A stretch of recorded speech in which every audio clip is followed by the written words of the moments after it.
Does the thought of writing a business plan make you want to run and hide? Don't worry, it's easier than you think. I'll walk you through the whole process, step by step. Hey everyone, Sabrina Parsons here, CEO of Palo Alto Software, makers of LivePlan. You know you need a business plan, but sitting down to actually write one, if you've never done it, can feel overwhelming. That's why I'm going to walk you step by step through the process and make it a lot more manageable. The first section of your detailed business plan is the executive summary. Now here's a bit of counterintuitive advice. Even though the executive summary comes first in your plan, write it last. Why? Because it's the highlight reel of everything else in your plan. Think of your executive summary as that powerful 2-minute pitch. You want to grab the reader's attention and hit the key points that matter most, the points you've already made in your plan, the exciting opportunity your business is pursuing, why your team is uniquely qualified to make it happen, and also the big picture numbers that are going to show your business's potential. And if you're seeking funding, how much you need, and then how are you going to use it? Now, let's talk about the opportunity section. This is where you really dig into the why behind your business. You need to tell a compelling story about 3 things. First, the problem you're solving. What pain point or unmet need did you discover? Make it real and specific. For example, instead of just saying people need better fitness options, you might say busy professionals in urban areas can't find convenient, high-quality workout options that fit their unpredictable schedules. See the difference there? Second, your solution. How are you solving that problem in a unique way? This isn't just about listing features. It's about painting a picture of how you are making your customer lives better. And third, your target market. Who exactly are you serving? Get specific here, really specific. Think about demographics, behaviors, and most importantly, why these particular customers would choose your solution over alternatives. Think a little bit about that gym example I put out there. Remember, this section isn't just about impressing investors, it's about proving to yourself that you found a real opportunity worth pursuing. The research you do here will help you make better decisions as you build your business. Now let's pause for a moment. What I've just covered is really the foundation of your business plan. It's about getting crystal clear on what your business is and why it has potential. Next, we're going to talk about execution and how you're actually going to make this business work. Let's get into the nuts and bolts of how your business will actually operate. What we call the execution section of your plan, right? This is how you're really going to make things happen. The rubber hits the road on this roadmap. We move from what and why to how. So let's start with marketing and sales. The key question here is simple but crucial. How will you reach your customers and then convince them to buy? You need to map out 2 things. First, your marketing plan. How will potential customers find out about you? Think about your specific marketing channels, whether it's social media, local advertising, industry partnerships, or perhaps it's even word of mouth. But don't just list tactics. Explain why these methods will work particularly well for reaching your target customers. Second, your sales process. Once someone knows about you, what's their journey to become a customer? Walk through the steps. If you're running a retail store, this might be pretty straightforward, right? Somebody comes in, they go through the store, they buy something. But if you're selling high-end services to businesses, you might need to explain a more complex sales cycle with multiple touch points. Now, we're ready to talk operations. How your business actually delivers what you're promising. This section needs to be customized based on your type of business. If you're making products, you'll need to explain your manufacturing process, where you're going to get materials, and how you're going to handle inventory. Fulfillment, right? If you're providing services, focus on how you're going to deliver those services, your key processes, the tools you'll use, and how you're going to ensure quality. Why does somebody want your service? And here's something people often overlook. Milestones and metrics. What are the key goals you need to hit? And when do you plan to hit them? Maybe it's launching your website by a certain date, reaching a specific number of customers, or hitting some revenue targets. Be specific here. It helps keep you accountable, and it also shows others that you actually have a real plan for growth and that you're following it. You also need to identify key metrics. the numbers you'll track to know if you're succeeding. This could be things like customer acquisition cost, right? How much does it cost to get a customer? Monthly recurring revenue. How much money are you bringing in every month from those customers? Or your inventory turnover rate. Choose metrics that truly matter for your type of business. You're not sure? Google it. You'll find it. Now, you might be thinking, this seems like a lot of detail. And you're right, it is.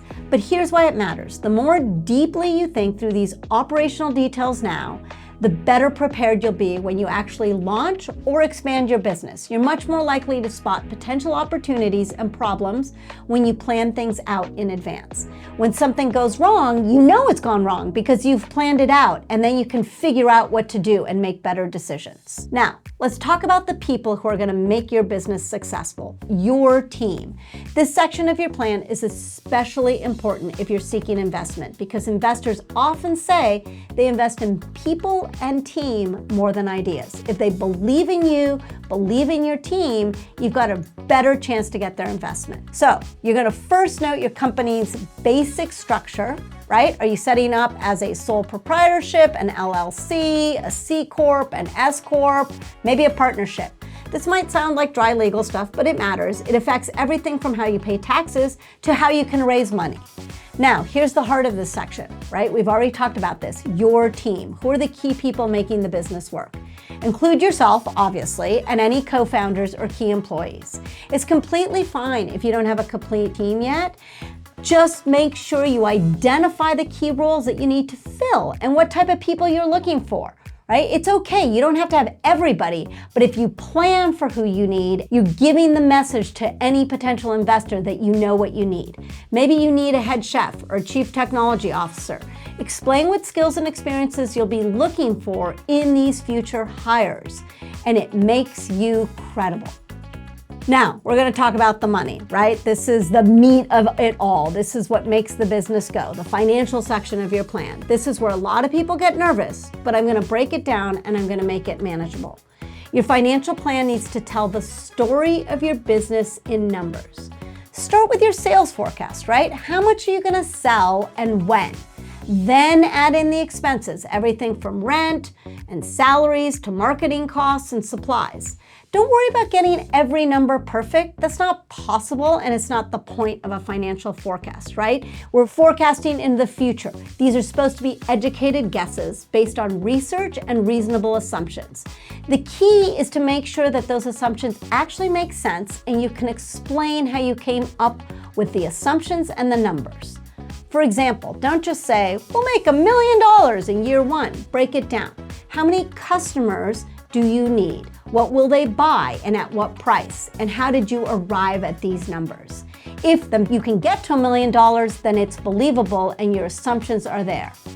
If you're seeking funding, this is also where you explain how much money you need, when you need it, and very importantly, exactly how you'll use it. Be specific. Lenders and investors want to see that you've thought this through carefully. You only want to ask for what you need and you want to show how you're going to use it. But remember, your financial projections aren't just for others. They're a valuable planning tool for you. They help you understand how much money you're going to need to start, when you might become profitable, and what level of growth is realistic for your business. Now, the very last piece of your plan is the appendix. This is actually optional, and it's where you can put in all that extra supporting information. Detailed market research, full financial statements, product specifications, legal documents, maybe where you're sourcing some important aspect of your product. Once someone's read through, they're interested, maybe they want to take that next step as an investor, that's when they'll dig into the appendix. So maybe somebody doesn't even read it, but this is where it shows that you've done your research and you can back up what you've said in your plan. Before we wrap up, let me share some practical tips to help you create a business plan that actually works for you and helps you grow your business. First, keep it brief and focused. You might be tempted to write a novel, but resist that urge. Use clear, simple language and get straight to the point. Second, start with what you know best. There's no rule saying you have to write your plan in any particular order. Maybe you know your marketing strategy cold, but you're still figuring out some of the financial details. That's fine. Start with the marketing side. Building momentum with the easier sections, at least easier for you, will help you tackle the harder ones. Another tip that helps: set specific time limits for working on your plan. Instead of trying to write the whole thing in one marathon session, break it into smaller chunks. Maybe spend 2 hours on your market analysis, then come back with fresh eyes the next day for another section. And don't forget to use real examples from your industry as reference points. Look at how similar businesses operate. What can you learn from them? What could you do better? This research will make your plan stronger and more realistic. So there you have it, a step-by-step guide to writing a business plan that can help you achieve your goals. Remember, your business plan isn't a homework assignment you rush to finish and never think about again. It's a living document. It's going to grow and it's going to change with your business. Set up regular times to review and update it, maybe quarterly or at least twice a year. Ask yourself, what's working? What isn't? What needs to change? The goal is not perfection. It's to make progress in your business over time. So start with the basics, get feedback, and keep refining. The most important thing is to just get started. Here's my final piece of advice. Don't try to do this alone. Share your plan with people you trust. Other business owners you know, mentors, or a business advisor. Building a business is a journey, so take that first step. Then build it out section by section. Before you know it, you'll have a solid plan to guide your business forward. If you want a tool to create a business plan with ease, try LivePlan today. It includes a simple but powerful financial forecasting tool and the LivePlan AI assistant to help you write each section of your plan. If you found this video helpful, don't forget to like and subscribe for more business planning tips.